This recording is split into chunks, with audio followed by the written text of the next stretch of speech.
আৰম্ভ হ'ল উদালগুৰিবাসীৰ প্ৰাণৰ উৎসৱ হোলী।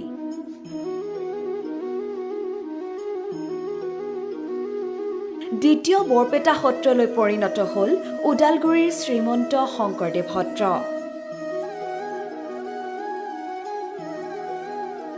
এইবাৰ উদালগুৰিৰ হোলীত দেখা গ'ল বিদেশী পৰ্যটকক। প্ৰথমবাৰৰ বাবে বড়ো ভাষাত প্ৰদৰ্শন হ'ল হোলী গীত।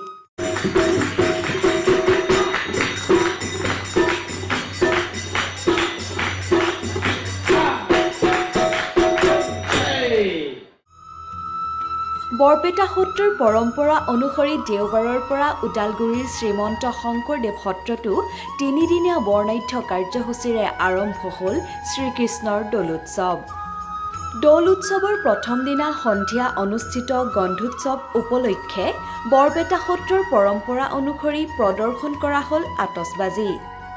ইয়াৰ পিছতেই মেজি প্ৰজ্বলন কৰি কলীয়া গোসাঁইক মেজি আৰু দৌলৰ চাৰিওপিনে পৰিভ্ৰমণ কৰাই স্থাপন কৰা হ'ল দৌলত। এইবাৰ দৌল উৎসৱৰ মঞ্চত দেখা গ'ল এক অনন্য দৃশ্য। প্ৰথমবাৰৰ বাবে বড়ো ভাষাত প্ৰদৰ্শন কৰা হ'ল হোলী গীত। একেদৰে ৰাভা ভাষাতো প্ৰদৰ্শন কৰা হ'ল হোলীৰ গীত।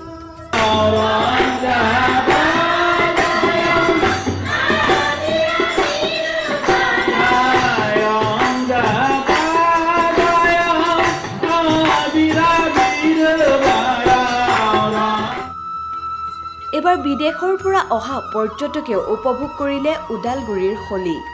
উদালগুৰিৰ হোলী দেখি অভিভূত হৈ পৰিল বিদেশী পৰ্যটকো। Thanks to Assam, it's very lovely to be here. And you guys are amazing. Thank you. তিনিদিনা বৰ্ণিল কাৰ্যসূচীৰে অনুষ্ঠিত উদালগুৰিৰ দৌল উৎসৱত প্ৰথম দিনত উপস্থিত থাকে BTC প্ৰধান প্ৰমোদ বড়ো আৰু সাংসদ দিলীপ শইকীয়াও। সত্ৰত উপস্থিত হৈ দুয়োগৰাকী নেতাই কলীয়া গোসাঁইৰ আশীৰ্বাদ ল'লে। আজি উদালগুৰিত শ্ৰীমন্ত শংকৰদেৱ সত্ৰত 1935 চনৰ পৰা উদযাপন কৰি অহা দৌল মহোৎসৱৰ আজি এই বিশেষ দিনত উপস্থিত হৈ আনন্দিত হৈছোঁ।